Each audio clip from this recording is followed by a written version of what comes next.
Say you're Khal Drogo. You're incredibly powerful, incredibly wealthy, you lead 100,000 Dothraki screamers. So why do you cross half the world in order to marry a 13-year-old girl? And the answer is not physical attraction. Khal Drogo has his choice of thousands of different women. Daenerys holds no lands, she has no wealth, she has no allies. In fact, she's nothing but a liability. So why would Drogo marry Daenerys? What is he getting out of it? Right from the beginning of our story, even Viserys is puzzled by Drogo's choice to marry Daenerys. Viserys assumes that Drogo is marrying Daenerys based on her looks, but he doesn't actually know what Drogo sees in her. To Viserys, Daenerys is skinny, pubescent, and unattractive, and so Viserys simply dismisses Drogo as a savage pedophile. But Illyrio actually tells Viserys what Drogo wants her for: breeding. He mentions that her silver hair and her purple eyes clearly show she has the blood of old Valyria. And so Drogo is part of a not-so-exclusive club with Aerys, Rhaegar, and the Green Grace. They all think they can fulfill prophecy and birth a savior through selective breeding. Specifically, Drogo believes he and Daenerys will produce the stallion who mounts the world. So what is Drogo planning on doing with this savior? Well, it's pretty clear that Drogo had planned on heading east. Daenerys said he always dreamed of conquering the eastern cities. And the crones of Vaes Dothrak specifically say that the Qartheen will fear the stallion. But east? Doesn't Viserys want to head west? Absolutely, but he seems to be the only one. Jorah Mormont clearly also wants to head east. He has an unusual obsession with the city of Asshai. What do I mean? Well, when the gang first makes it to the Dothraki Sea, Jorah tries to make small talk with Daenerys. He brings up ghost grass around the city of Asshai. Then when the gang makes it to Vaes Dothrak, he points out some statues from Asshai. Then after Khal Drogo gets sick, Daenerys asks where they should go. Jorah says, Asshai. And when Mirri Maz Duur starts casting her spells, Jorah says that again, he can bring Dany to Asshai. And finally, when Dany builds her pyre, Jorah begs her 2 more times to go with him to Asshai. Maybe Jorah was just looking for a port to get back to Pentos? Well, that would rely on some pretty bad geography. Meereen, Qarth, and Et are all closer. In fact, you could walk back to Pentos in a shorter distance than going to Asshai. So Drogo and Jorah are somewhat on the same page in that they're both heading east. But what are they going to do with Viserys? Well, the first thing that Jorah and Illyrio tried to do was have Viserys not come along. Of course, Viserys refuses. After that, they essentially murdered Viserys. Now yes, Viserys is a bit of a dumbass, and Drogo is the person that officially poured the gold over his head, but Jorah and Illyrio drove Viserys to this death. What do I mean? Well, Jorah and Illyrio are well aware that Viserys has a temper. In fact, Illyrio smiles about it.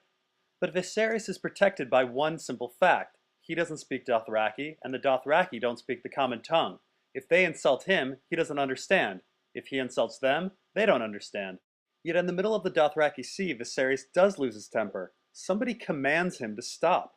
Who was it? Well, there's only 4 possibilities. There's Irri, Jiqui, Doreah, or Jorah Mormont. They're the only ones that speak the common tongue.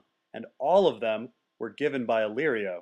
Now Viserys barely makes it out of that incident alive, and Daenerys later wants to make a peace offering, so she invites Viserys to dinner with a bunch of gifts. However, Doreah then commands Viserys to go to dinner with Daenerys. That goes about as well as expected, and the relationship between Viserys and Daenerys is severed. Keep in mind, Doreah is not Dothraki, she's Lysene, and she's very formal, even when panicked. So, she should know better. Her commanding of Viserys seems very intentional. Viserys sees the writing on the wall and tries to get out of there with the dragon eggs, which by the way, Daenerys is totally cool with. But Jorah stops Viserys. Viserys then gets the crazy idea that he can't be heard in Vaes Dothrak.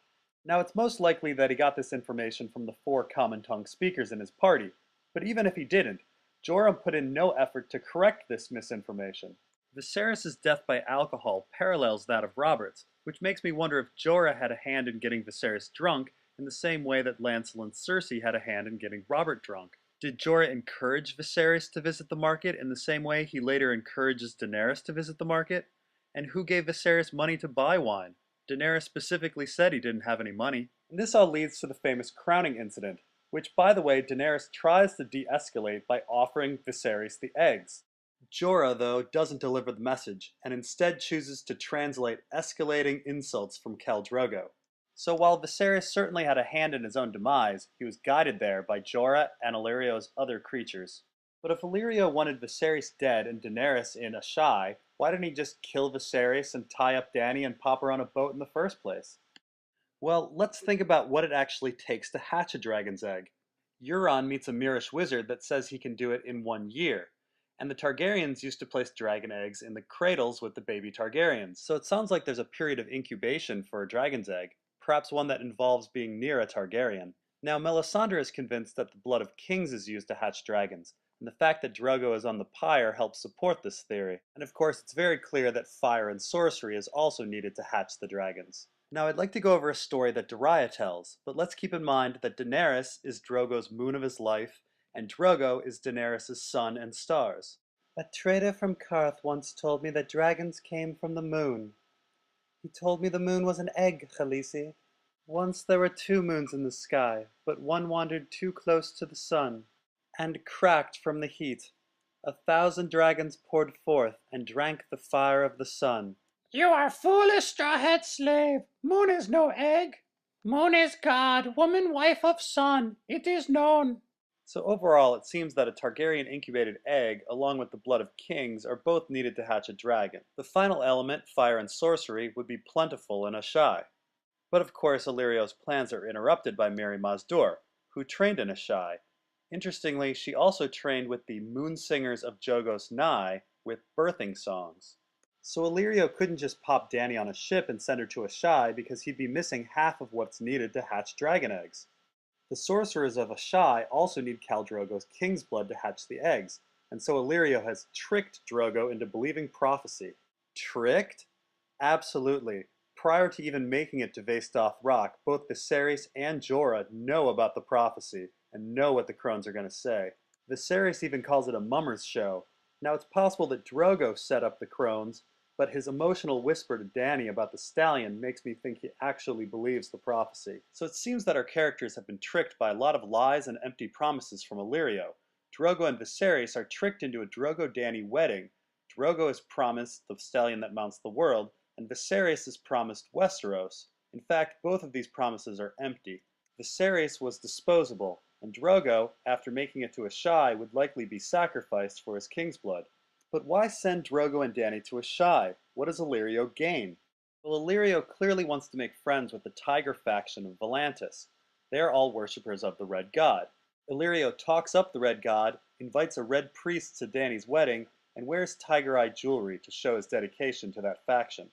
Winning over Volantis opens up access for slave armies from Slaver's Bay, and sending the Dothraki far away from the free cities makes friends in almost all of them.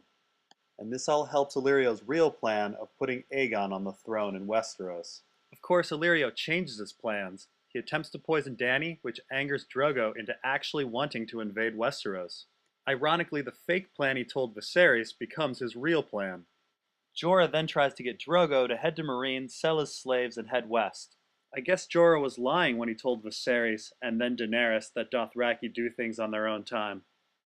Mirri Maz Duur, an associate of Marwyn, then arrives to destroy Illyrio's plans. Now, one may ask, how did Mirri know that Drogo was going to attack this particular village? Well, for whatever reason, this Lezarine village placed itself north of the river. It made itself a target. In fact, it made itself a target so much that Khal Ogo was already attacking the village when Khal Drogo arrived. Anyone could look at a map and figure out that this village's days were numbered. Mirri Maz Duur's training is also way too extensive to be a simple village healer. This is like a nuclear physicist being a middle school science teacher. And Mirri definitely knew Daenerys was coming. She even addresses Daenerys in the common tongue when they first meet. Mirri gains Daenerys' trust quickly, mysteriously quickly, much in the same way Qyburn, another student of Marwyn, gained the trust of Cersei. So it seems that every person in Daenerys' life either wants to use her to conquer the world, hatch dragons, or fulfill prophecy, or some combination of the three. Drogo is no different.